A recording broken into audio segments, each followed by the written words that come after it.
Us plastic surgeons train in super complex procedures. We reconstruct body parts when they're torn apart by cancer or a car accident.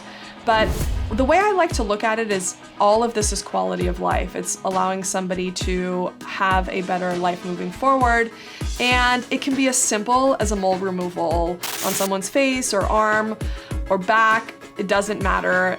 The smallest to the biggest surgeries can impact someone's life. So today we are going to be performing a mole removal on my beautiful patient's face. She has got a mole right along her smile line that she doesn't like. It's been bothering her. So simple procedure. It's done awake and pretty quickly in the office. First, I'm gonna start by injecting a little bit of lidocaine into the area where we're gonna be performing the mole removal.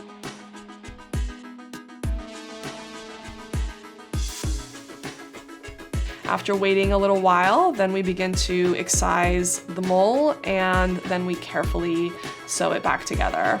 Obviously, the scar matters, so you want to be meticulous about that part, and post-care matters a lot too. So we always put our patients on scar therapy after procedures such as this.